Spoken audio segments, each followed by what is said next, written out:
법인의 모든 것은 이 안에 있다. BGN CEO 류낙형입니다. 오늘은 세액공제, 세액감면 관련해서 그것과 또 연관돼서 경정청구까지 한번 간단히 한번 살펴보기로 하겠습니다. 대표님들 가운데는 이제 뭐 경정청구, 그러니까 세금을 이렇게 환급받는, 환급해주겠다라고 해서 이렇게 연락이 오거나 또는 그것에 대해서 이렇게 들어보신 적들이 있으실 거예요. 물론 이제 영업하시는 분들도 마찬가지실 거라고 생각을 하는데요. 서로 입장이 다르시니까. 그런데 이제 그 근본적으로 우리가 경정청구라는 게 세금을 잘못 냈기 때문에, 더 냈기 때문에 보통은 이제 우리가 일반적으로 다룰 때는 환급을 이제 요청을 하는 거이거든요. 근데 어느 단계에서 그러면 우리가 그 세금을 더 냈는지, 원래 덜 냈어야 되는데 이런 부분들을 정확하게 파악을 못 하시니까 이게 감이 없으신 분들이 많아요. 특히 여기 이제 유튜브에 오신 분들 중에는 50인 미만 사업장 또는 30인 미만 사업장의 그 대표님들이시다 보니까 이런 것들을 알 새가 없어요. 그리고 기장세무사님들을 엄청 잘하시는 것처럼 처음에 만나보면 말씀을 하시지만 가만히 얘기를 듣다 보면 뭐 기장세무사님하고 1년에 통화도 한두 번도 안 하시는 분들이 되게 많으세요. 정말 담당자하고 이렇게 하다 보면 저희도 이제 세금 신고를 하다 보면 저희가 모르면 또 제가 모르면 요구를 하기가 되게 힘들더라고요.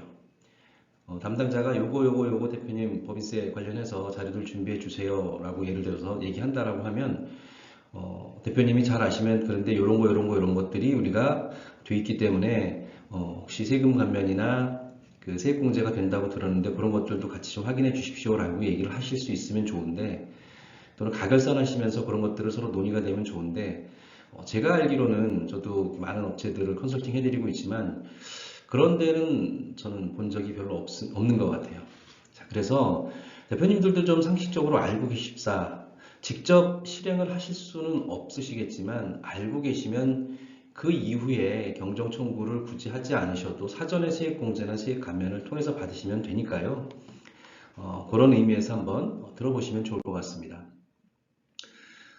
실제로 이제 관련 기사를 보면 그 최근 5년간 과다납부한 법인세와 또 개인사업자라면 소득세가 되겠죠. 환급받을 수가 있다. 이 경정청구라는 제도를 통해서.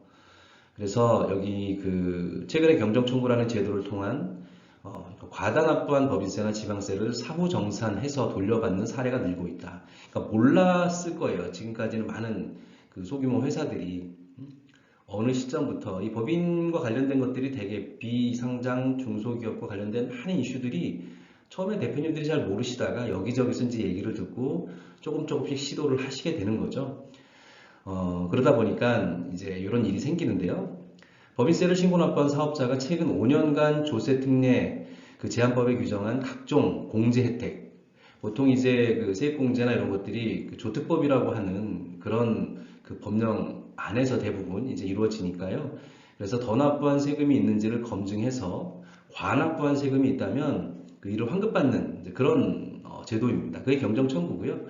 예, 뭐 지난 5년간 돌려준 세금이 30조 원이나 됐다고 합니다. 어마어마하죠. 그러니까 국세청이 잘못했다라는 얘기가 아니라 납세자였던 법인이 이런 부분들을 미처 다 챙기지 못했을 것이기 때문이죠. 국세청에서 뭐 잘 챙겨서 하지는 않으니까요. 근데 다만 최근의 추세는 저희도 이제 보니까 국세청에서 날라옵니다.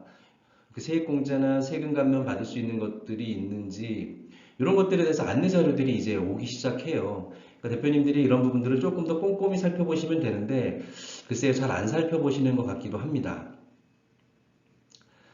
자, 그래서 세액공제, 세금 감면, 세액 감면 이런 표현을 쓰는데요. 예, 약간 다른 말입니다. 자, 보시면 결산할 때 기장세무사에게 세액공제나 세금 감면에 해당되는 내역을 명확하게 전달을 하고 확인하는 과정이 필요한데 알아야 하는 거잖아요. 알아야. 예. 뭐로 세액공제를 받는지, 뭐로 세금 감면을 받는지 내가 모르는데 그걸 어떻게 얘기를 합니까? 예. 그러다 보니까 결산 시점 이전에 컨설팅을 통한 사전 점검이 필요하다. 예, 이제 이런 얘기가 나오는 거예요. 사실은 세액공제나 세금 감면은 어떻게 보면 12월이나 뭐 1월달 이때 말씀을 드려야 되는 부분들이긴 하지만 경정청구는 그렇지 않잖아요. 그죠? 경정청구는 뭐 지금도 진행을 할 수가 있는 거지 않습니까? 세액공제나 세금 감면 또는 세액 감면을 받지 못한 것들을 확인해서 돌려받는 것은 뭐 지금 빠르면 빠를수록 좋은 거 아닌가요? 자, 그래서 말씀을 드리는 거고요. 세액공제, 세액 감면 약간 비슷하지만 약간 좀 다른 내용입니다. 뭐 그렇게 중요한 내용은 아닌데요. 예, 납세 의무자가 부담하는 세액 중에서 세금을 빼주는 거.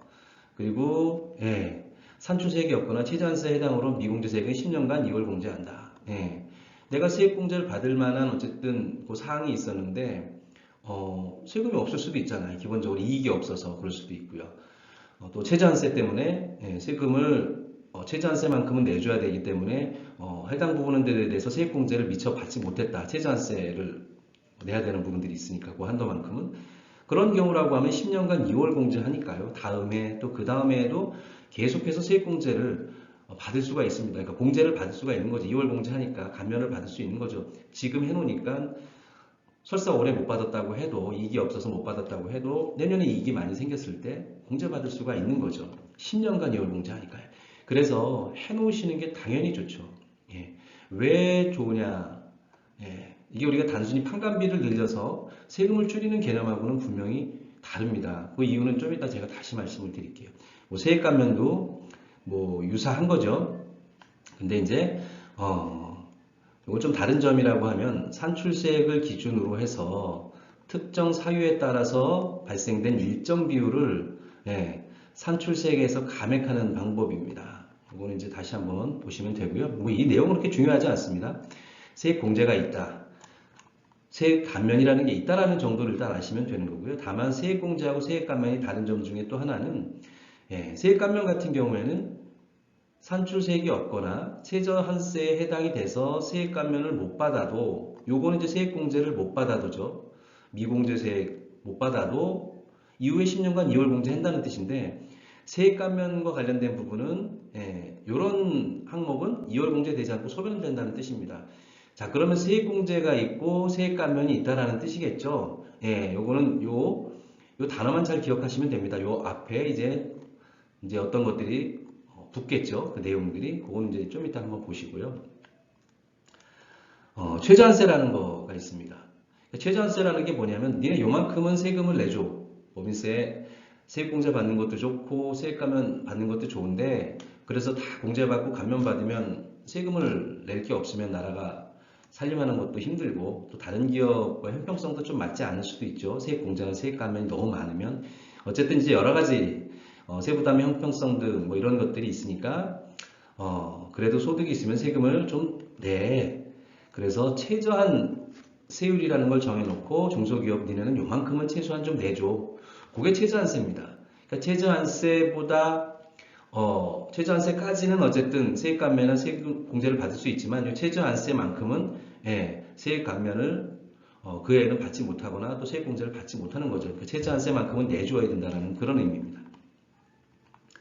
그래서 법인세 계산 시에 각종 감면을 받은 후에 세액이 최저한세 미달이 돼요. 감면을 해보니까 나중에 계산해보니까 최저한세에도 미달을 하는 거예요. 그러면 안 돼. 그만큼은 조금 더 채워서 세금을 내줬으면 좋겠어. 그 미달분은 감면하지 않고 세금을 납부한다는 뜻입니다. 중소기업의 최저한세율은 7%라는 의미고요. 미달분은 감면하지 않고 세금을 납부한다. 미달분은 감면하지 않고 세금을 납부한다. 감면하지 않고 세금을 납부하는 경우인데 세액 감면의 항목들은 나중에 2월 공제가 안 되는 거고 세액 공제가 되는 항목인데 최저한세 때문에 그 공제를 못 받았다라고 하면 그 부분은 나중에 2월 공제 해주겠다. 그 차이라고 제가 지금 말씀드렸잖아요. 자, 요 그림을 잘 보시면 조금 이해가 쉬우실 거예요. 우리가 이제 회계 자료를 보다 보면 뭐 예를 들어서 영업이익이 있고 그다음에 영업의 뭐 비용, 영업의 뭐 이익 이런 것들을 이제 더해주고 빼주고 나서 이제 법인세 차감전 이익, 그다음에 법인세 비용, 그다음에 법인세 이후에 이제 당기순이익 이렇게 이제 우리가 보게 되면 이런 것들을 이해하기가 조금 힘듭니다. 이런 것들은 이제 그 대표님들도 본인들의 그 세무조정계산서를 한번 보실 필요가 있으세요. 영업하시는 분들도 담당하시는 그 회사의 세무조정 계산서 같은 것들을 한번 보셔도 되고요. 인터넷에 한번 찾아보셔도 되는데요. 세무조정이라는 것을 보통 하잖아요. 그래서 세무조정을 할 때, 이제 회계 자료들, 회사에서 이제 회계 장부들을 잘 작성을 하면서 나중에 이제 결산하기 전에 세무사님들이 세무조정이라는 것들을 보통 하죠. 이제 법인세 규정에 맞게 이제 세무조정이라는 것을 합니다. 회계 자료들을 가지고 세법에 맞게 이렇게 조정을 한다라는 게 이제 보통 우리가 결산을 할 때 한다라고 하고 조정료를 받기도 하고 하죠. 자, 그럴 때 계산할 때 우리가 못 봤던 일반 그 크레탑이나 이런 데서 못 봤던 내용들이 이제 이런 내용들이 나오는데요. 우리는 이제 법인세가 결국에 납부가 되는 건데 그 전에 요 이전에는 요 전 단계 사업연도 소득 이 전 단계의 과정들을 통해서 뭐 영업이익, 뭐 영업의 손익 같은 거 다 계산하지만 자 그리고 나서 사업연도 소득이 나오면 다시 여기서 사실은 이제 결산을 하면서 2월 결손금 또 그 회사의 비과세 소득이 있는지 소득공제 우리 마치 연말정산할 때 소득공제하고 하는 것처럼 다시 다 계산을 해본다는 것 뜻입니다.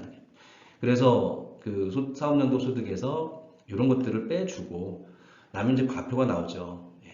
과표에다가 이제 우리가 아시다시피 세율을 곱해죠. 법인세율을 곱하죠. 뭐 20%가 됐든 뭐 작년 같은 경우에는 뭐 10%를 곱하죠. 거기다 이제 지방세까지 하면 12%가 되겠지만 그럼 세금이 나오죠. 이렇게 산출세액이. 이렇게 다 결산을 하고 나서 산출세액이 여기 이제 앞에서 앞단계에서 이렇게 산출세액이라는 게 나오면 요 산출세액을 근거로 해서 여기서 이제 빼주기 시작하는 거예요. 우리도 연말정산하면 소득공제라는 것도 하지만 개인들이 뒤에 가면 세액공제라는 것도 하잖아요. 법인도 똑같습니다. 이렇게 세금이 이제 계산돼 나온 이후부터 빼주는 게 세금을 공제해 주는 거잖아요. 그걸 법인에서는 이제 세액공제를 하느냐, 세금 감면 두 가지 형태로 이제 세금을 빼주는 거예요. 세액공제라는 형태로 한번 플러스 이제 세금 감면이라는 형태로 빼주는 겁니다. 요거를 빼주는 거예요. 요거를 빼줬어야 되는데 요거를 이게 다양한 항목들이 있겠죠. 그래서 요거를 미처 다 못 빼줬으니까 그리고 나서 못 빼줬다라고 하면 세금을 더 많이 냈겠죠. 그걸 나중에 이제 우리가 세액공제나 세금 감면을 여기서 못 받았네 하니까 그게 이제 나중에 경정청구라는 시스템을 통해서 돌려받게 되는 거죠. 자, 그래서 이렇게 보시면 세금을 줄이는 가장 확실한 방법이지만 세무사님들, 기장세무사님들이 일일이 다 챙겨주기가 어렵습니다. 결국엔 대표님들이 관심을 갖고 챙겨야 되겠죠. 기장세무사가 일일이 다 챙길 수가 없겠죠. 그분들도 거래하는 업체들이 뭐 수십, 수백 개가 되는데 하나하나 놓고 이거를 다 챙길 수도 없고 시간도 없죠. 아시겠지만 법인세 신고 기한이라는 게 빵하지 않습니까? 결산 뭐 시작해봐야 12월 자료 나오면 뭐 1월부터 열심히 하기 시작할 텐데 많은 것들을 언제 이렇게 다 그 회사가 다양한 형태의 세액공제, 세금 감면을 받을 수 있는지 어떻게 다 확인하겠습니까? 뒤에 보시면 얼마나 많은 세액공제나 세금 감면이 있는지 알 수가 있습니다. 자, 세무조정계산서, 세액조정계산서라고 하는 거고요. 최저한세는 아까 말씀드렸던 것처럼 감면전 과표, 그죠? 여기 감면전 과표라는 게 있잖아요. 과세표준이 나오는데 여기다가 7%를 곱하면 최저한세입니다. 그러니까 요만큼은 니네 세금을 내줘. 공제받는 것도 좋고 감면받는 것도 좋은데 일단은 이렇게 계산했을 때 7%, 뭐 1억에 7%면 예를 들면 감면전 과표가 1억이면 7%면 700만 원이겠죠. 감면받고 뭐 공제받고 하는 건 좋은데 700만 원은 최소한 내줘야 돼 하는 게 최저한세가 되겠죠. 그래서 최저한세에 적용이 대상이 되는 세액공제나 이런 것들이 있고요. 최저한세 적용이 제외되는 또 공제나 감면이 있습니다. 그래서 최저한세가 있어도 최저한세 적용 대상이 아닌 세액공제 같은 것들은 뭐 예를 들면 뭐 연구전담부서나 이런 것들은 최저한세 이렇게 계산해서 700만 원 내줬으면 좋겠어라고 계산이 됐다고 해도 이쪽에서 받을 만한 세액공제가 예를 들면 연구전담부서나 이런 것들, 연구소나 이런 것들인데 그걸 했더니 세금이 하나도 없어. 그래도 최저한세 적용받지 않고 그대로 세금이 없이 갈 수 있다는 뜻입니다. 왜냐하면 그런 최저한세 적용을 받지 않는 세액공제나 감면들이 있기 때문에 그런 것들은 최저한세 상관없이 감면해주겠다는 의미, 그런 의미라고 보시면 돼요. 그래서 그 세무조정계산서를 이렇게 잘 살펴보시면 우리가 회계장부상에서 보면 결산서상 당기 순손익이 여기 올라와 있어요. 그 다음부터 이제 세무조정계산서에서 빼주는 거예요. 입금산입, 뭐 송금산입 이런 거 뭐 어려운 표현일 수도 있는데 공부를 조금 하시면 이해가 되실 거예요. 예, 입금으로 잡아야 될 것들이 있고 또는 그 송금으로 비용으로 잡아야 되는 것들이 있기 때문에 그렇습니다. 자, 그래서 그 차 가감 소득금액 뭐 이런 것들인데 뭐 다 생각하실 거는 아니고요. 그래서 이쯤 보면 납부할세 계산할 때쯤 보면 최저한세 적용 대상, 뭐 최저한세 적용 제외 공제 감면세 이런 것들을 다 여기다 플러스 마이너스 해서 결국에는 세금이 계산되는 거예요. 단순히 단기 순손익 이전에 뭐 법인세 차감전 손익에서 그냥 20%만 띡 곱한다고 해서 세금이 딱 나오는 게 아닙니다. 분명히 법인세 차감전 이익이 1억이었다라고 하면 예를 들면 10%라고 따지면 1,000만 원의 세금이 보통 법인세가 납부가 돼야 될 테고 거기에 기재가 될 텐데 세금 내용을 보면 300만 원 납입한 회사들도 있단 말이죠. 그 이유는 여기 이런 과정들 뭐 공제 있고 감면받고 뭐 소득공제 받고 하다 보면 세금이 줄었기 때문에 그렇습니다. 그런 과정들을 우리가 생략하고 세무조정계산서를 보지 못하면 법인세 차감전 이익이 이만큼인데 왜 세금은 이것뿐이 안 냈지? 이해를 못 하실 수 있죠. 여기서 입금 산입하는 부분들이 또 들어가 있고 송금으로 산입돼야 되는 부분들이 막 들어가 있습니다. 뭐 접대비가 있는데 한도 초과됐으면 또 일부는 또 송금 산입 못하고 막 이런 것들이 있거든요. 그래서 그런 내용들이 있다라는 거 참고하시면 되고요.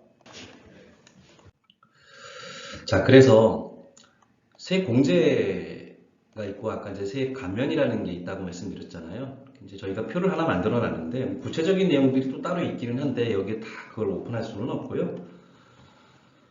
여기 보시면 이제 뭐 많이 들어보셨을 수도 있고 처음 들으시는 분들도 있을 텐데 뭐 통합투자세액공제, 경영성과급에 대한 세액공제, 경력단절 여성, 고용기업에 대한 세액공제, 경단녀라고 하잖아요. 그 다음에 또 육아휴직 복귀자 인건비 세액공제, 뭐 근로소득을 증대시킨 기업의 세액공제, 고용증대기업 세액공제, 뭐 가장 흔한 많이 들어보셨을 수도 있죠 이런 부분들. 그 다음에 중소기업 사회보험료 세액공제, 그 다음에 연구개발비 세액공제 것도 많이 들어보셨을 겁니다. 그래서 그 모든 기업들이 다 해당되지는 않아요. 다 해당되지는 않은데 또 모든 기업들이 해당되지는 않지만 가끔 한두 개씩은 다 해당되기도 하거든요. 근데 이거를 다 못 챙기시는 거예요. 연구개발비 세액공제 정도는 챙기시는 것 같아요. 연구소나 연구전담부서가 있으신 분들은 대개 다 알고 잘 챙기시는 것 같긴 한데 나머지는 대표님들이 그 말씀을 안 하시면 알 수가 없는 것들이잖아요. 그렇죠? 어떤 직원이 새로 들어왔는데 경력단절 여성이 새로 들어왔는지 다시 복귀했는지 안 했는지 알 수가 없잖아요. 그죠? 그래서 여기에 이제 뭐 대상이 있고 또 공제율이 있고 또 뭐 다 있죠. 그래서 이런 세액공제들, 세액 감면 아니고 세액공제들에 대해서 다 최저한세 적용이 됩니다. 최저한세 적용이 되면 어떻게 된다고 했습니까? 최저한세까지는 내야 되고, 최저한세에 걸려 있으면 일부는 이제 그 해에 세액공제를 받지 못하고 세액공제를 받지 못하지만 이 세액공제 항목들은 다 보시면 2월 공제가 된다고 말씀드렸잖아요. 그 다음에 받으시면 될 수도 있다라고 말씀드렸잖아요. 10년간 2월 공제 된다고 말씀드렸지만.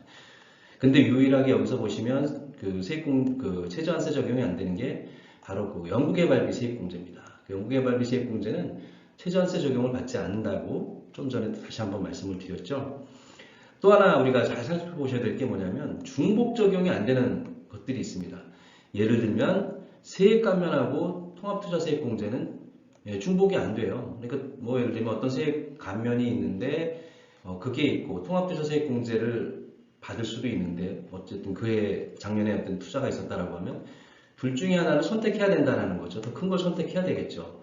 자, 이런 부분들도 사실은 잘 따져봐야 될 문제인데 이거를 일일이 따지기는 힘들죠. 결국에는 대표님이 아시면 물어보실 수는 있을 거예요. 중소기업 예를 들면 세액공제 말고 세액 감면 중에 뒤편에 있지만 예를 들면 이제 여기 중소기업에 대한 좀 전에 이제 말씀드린 것처럼 중소기업의 세액 감면 아까 좀 전에 세액 공제를 보셨고요. 이제 세액 감면을 지금 말씀드리는 건데 앞 페이지엔 세액 공제, 뒷 페이지에는 뭐 세액 감면 또는 세금 감면인데요.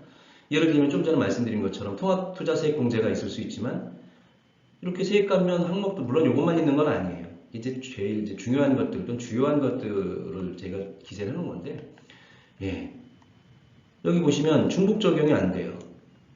자, 요거, 예를 들면 요거, 세 중에 하나만 해당이 된다고 하더라도 하나만 세액 감면을 받을 수 있는 거예요. 요 세액 감면. 다른 세액 감면과 중복 불가다라는 거고. 또 하나는, 그래서 셋 중에 요거를 받으려고 했어요. 웬만하면 중소기업들은 중소기업에 대한 특별 세액 감면은 다 해당되거든요. 사업장에 따라서 이제 비율만 좀 다른 거죠. 그런데, 예, 예를 들면 투자세액 공제하고 중복이 불가해요. 작년에 그 회사가 이제 많은 투자를 했단 말이에요. 그렇다라고 하면 둘 중에 하나 선택하라는 이제 그런 의미입니다. 그래서 이렇게 이제 뭐 상세한 내용들, 상시 근로자 수 감소 시에는 한도가 뭐 얼마나 있고, 또는 뭐 수도권 과밀 지역이냐 아니냐에 따라서 창업 중소기업의 세액 감면 달라질 수 있다라는 것들이나 뭐 이런 것들이 있고요. 창업 중소기업의 세액 감면 같은 경우도 큽니다. 근데 이런 것들도 한 번씩은 한번 확인을 해보실 필요가 있으세요. 여기서 다 일일이 설명을 할 수가 없지만 오늘 말씀드리는 부분은 세액 공제나 세액 감면이라는 게 있다. 예, 우리가 모르는 그 뒤편에 그 판매 관리비, 크레탑에서 보여지는 판관비에 따라서 뭐 법인세 감면, 법인세 그 전에 이익이 이제 나중에 나오고 법인세 비용 나오고 당기순이익이 나오는데, 당기순이익 이후에 세금이 실제로 산출되는 과정에서, 실제 세금이 산출되는 과정에서 세액공제나 세금 감면이라는 것들이 분명히 중간에 개입이 되고 들어가게 되기 때문에 실제로 우리가 법인세 그 차감 전에 이익하고 그 비율대로 세율대로 계산해 보면 세금이 똑 떨어지지 않는 건 말씀드렸다시피 결산이라는 과정을 통해서 입금산입, 송금산입도 하고 소득공제도 받고 세액공제, 세금 감면들이 들어가기 때문에 세금이 달라지는 겁니다. 실제로 계산되는 세금이. 그런데 우리가 제일 중요하게 생각하는, 대표님들 입장에서는 세금을 적게 내시는 게 중요하잖아요. 기왕이면 똑같은 이익이라고 해도. 그랬을 때 세액공제나 세금 감면을 분명히 받았어야 되는데, 이런 여러 가지 세액공제나 감면 받을 수 있는 여러 가지 항목들이 있고 이런 구조로 이루어져 있는데, 이거를 대표님들이 이해를 못하시면 결국에는 그냥 넘어가게 되는 거죠. 다행스럽게 뒤에서 말씀드리겠지만 경정청구라는 절차를 통해서 받아내시면 다행이지만, 그것조차 못하시면 그냥 넘어가면, 예, 그냥 가는 거죠. 왜냐하면 경정청구도 그 소급할 수 있는 기간이라는 게 있어요. 그게 5년이거든요. 그러니까 지나버리면 못 받는 거예요. 아무리 실제로 세액공제나 세금 감면을 그 전에 받을 수 있었던 여러 가지 항목들이 있었다고 해도 마찬가지라는 뜻이죠. 그래서 예, 여기 이제 뭐 세액 공제 항목도 있고 세금 감면 항목도 있습니다. 아까 말씀드린. 그래서 여기 이제 공제율, 뭐 공제 금액 쭉 나와 있는데, 예, 이거는 한번 살펴보시면 좋을 것 같습니다. 그리고 세액 감면과 세액 공제하고 그다음에 세금 감면하고 그 순서가 있거든요. 예, 그래서 그 순서에 따라서 어떤 것을 먼저 세액 공제할 것이고 또 어떤 것을 먼저 세액 감면을 할 것이냐. 왜냐하면 최저한세나 이런 것들도 있고 여러 가지 복잡한 문제들이 있기 때문에 이것까지는 뭐 다 아실 필요는 없으실 것 같아요. 왜냐하면 이런 것들은 일단 내가 대표님이 세무사한테 이런 부분들이 있는지 한번 확인을 한번 해주십시오 라고 하면 이런 순서는 당연히 세무사님이 아시죠. 예, 이미 이런 것들이 나왔다라고 하면. 그래서 대표님들이 아셔야 될 건 우리가 세액 공제를 받을 항목이 있는지 세액 감면을 받을 항목이 있는지 한 번쯤은 고민해 보실 필요가 있어요. 예. 그리고 말도 어렵지 않습니다. 뭐 근로소득을 증대시킨 기업, 뭐 경영성과급, 우리 경영성과급 줬는데 경력단절료를 고용을 했는데 뭐 육아휴직 복귀자 인건비세액 공제가 있는데 복귀했는데 뭐 이런 것들이 이런 여러 가지 것들이 있는데 한번 봐주세요. 우리 이런 사람이 있습니다. 라고 한번 얘기하실 필요가 있으실 것 같아요. 그래서 그것도 어렵다. 라고 하시면 그 대표님들 그 세무조정계산서를 한번 보세요. 세무조정계산서, 대표님들이 갖고 계신 세무조정계산서에는 이런 내용들이 다 들어가 있습니다. 이게 지금 그 최저한세 적용을 제외하는 공제감면 세액의 유형들이에요. 그래서 한번 쭉 그 보시면 심지어는 뭐 공장을 수도권 밖으로 이전했다. 세액감면 받으세요. 저희 대표님, 아는 대표님 두 분도 재작년에 회사하고 공장을 다 별로에 옮기신 분들도 있어요. 거기가 과밀 억제 지역이 아니거든요. 예, 그런 분들 5년간 세액 감면 받으세요. 예. 그러니까 그걸 모르면 뭐 못 받겠지만 알면 다 받는 거죠. 제가 말씀드렸거든요. 그런 제도가 있고 경우가 있으니까 만약에 그쪽으로 가신다라고 하면 서울 것을 싹 정리하고 가시라고 제가 말씀드렸거든요. 거기에 뭐 어줍지 않게 지사 이런 거 하나 남겨놓고 가지 마시라고 말씀드렸거든요. 자, 그런 것들이 있다. 예, 항목들이 많습니다. 그 다음에 또 최저한세 적용 대상이 되는 공제감면세액이라는 것도 있습니다. 뭐 창업 중소기업에 대한 세액 감면, 아까 말씀드렸죠. 세액 감면. 창업 벤처 중소기업에 대한 뭐 세액 감면, 중소기업에 대한 특별 세액 감면, 아까 말씀드린 세 가지가 다 여기 나오죠. 예. 최저한세 적용 대상입니다. 예. 그래서 이제 이런 그 뭐 중소기업 투자세 공제 뭐 그러니까 그 최저한세 적용 대상이 되는 게 다 세액 감면만 있는 건 아니고요. 세액 감면 중에 여러 가지 항목들도 중에 일부가 최저한세 적용 대상이 되는 공제 감면세액이 있는 거고요. 또 세액 공제 항목 중에서도 최저한세 적용 대상이 되는 뭐 항목들이 있다라는 뜻입니다. 또 공제 항목 중에 최저한세 적용을 받지 않는 또 그런 세액 공제도 있는 거고요. 그러니까 이런 여러 가지 것들을 우리가 꼼꼼하게 다 아실 필요는 없지만 최소한 이런 내용들의 세액 공제나 세금 감면이 있다는 것을 우리가 인식을 하고 계셔야 될 것 같아요. 특히 여기 지금 쳐져 있는 이런 것들은 가장 흔히 우리가 보게 되는 것들이거든요. 저기 이제 세부 내역은 저희가 다 올려드릴 수는 없고요. 그래서 이런 것들을 잘 우리가 처리하지 못했다라고 생각이 되시는 대표님들은 경정 청구라는 것을 하실 수가 있다는 뜻입니다.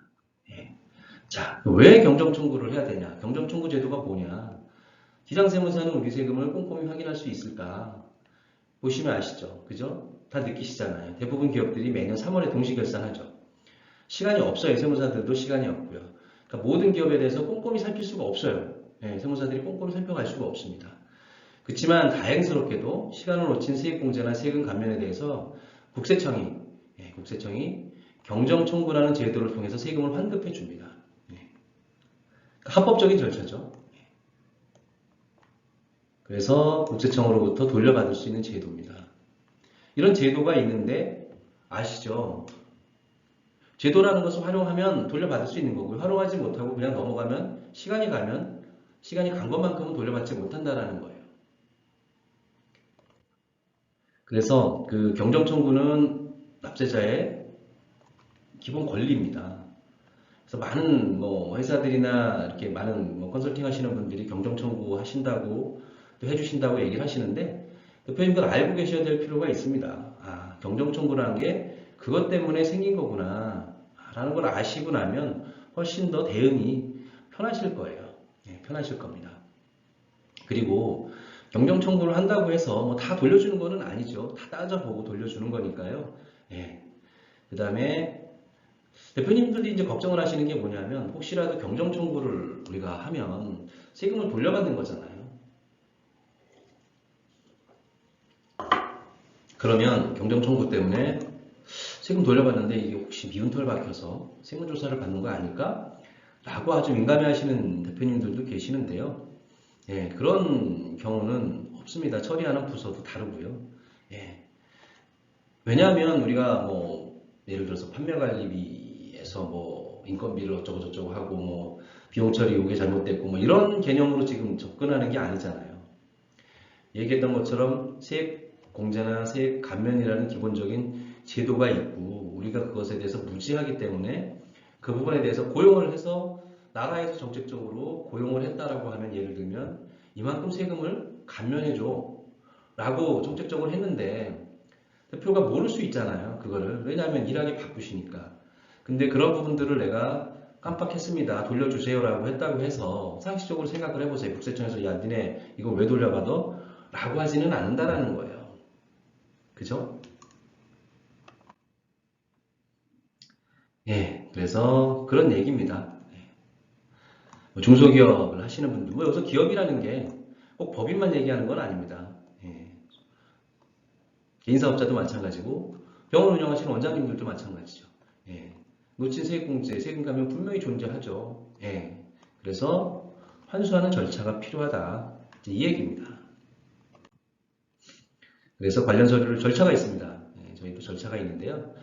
관련서를 제출하고 검토 후에 이제 환급세액을 산출해 주는 거죠. 이렇게 제출이 되면 그 다음에 대략의 이제 환급세액이 산출이 되면 이제 진행을 할지를 검토를 하고 검토한 다음에 예를 들면 뭐 저희와 업무 유인 계약서를 작성을 하고 경정 청구를 진행을 하고 세금 환급이 이제 완료가 되고 사후 관리가 이제 들어가는 거죠. 그래서 이제 이런 부분들은 경정 청구는 아무래도 이제 세무법인 저희와 이제 파트너로 되어 있는 세무법인에서 진행을 하게 되겠죠. 그래서 이런 절차들이 진행이 된다라는 거 대표님들이 좀 알고 계시면 좋을 것 같고요. 자료들이 있습니다. 뭐 세무조정계산서, 뭐 사업자 등록증, 또 원천징수 영수증, 이런 것들이 있는데 이 중에 이제 일부 자료들은 스크래핑을 해서 다 끌고 올 수가 있어서 다 필요 없을 수도 있고요. 다만 이제 사업자 등록증이나 뭐 특수관계 같은 것들이 이런 것들은 이제 따로 제출하는 내용들이 있습니다. 특수관계인들 예를 들어서 그 대표님의 자녀 이런 사람들은 특수관계인이니까 새로 고용을 했는데 이 친구를 고용했기 때문에 고용에 따른 어쨌든 그 세액공제를 1,000만 원, 1,100만 원 돌려받는다. 이거는 안 된다는 뜻이죠. 특수관계인 같은 경우는 안 되기 때문에. 그 다음에 고정자산, 계정별 원장 이런 것들. 아까 말씀드렸다시피 투자세액공제나 이런 것들은 뭔가 이제 투자를 했는지 여부를 확인해야 되니까요. 그걸 뭘로 확인하냐면 이제 고정자산, 계정별 원장이나 이런 것들을 가지고 확인하니까 그런 것들. 그 다음에 근로소득 원천징수 영수증, 근로자 명부 이런 것들을 알아야 근로자가 중간에 어디서 늘어나는지 줄어들었는지 이런 것들도 확인할 수가 있으니까요. 그런 이런 간단한 서류들이 필요합니다. 그래서 경정 청구를 혹시 세금이 좀 많았다, 또 많이 내셨다라고 생각되시는 대표님들이 있으시면 주저하지 마시고 연락을 주시면 저희가 도움을 드릴 수 있도록 하겠습니다. 좀 불편하시면 기장세무사님한테 말씀을 하셔도 됩니다. 근데 이제 기장세무사님들도 불편하실 수 있는 부분들이 있거든요. 놓친 부분들이. 하지만 그런 것들이 서로 얘기를 자유롭게 하실 수 있다라고 하면 기장세무사님한테 요청을 하셔서 이런 것들이 좀 빠진 것 같은데 한번 요청을 하시면 해주시는 기장세무사님들도 있으실 거라고 생각을 합니다.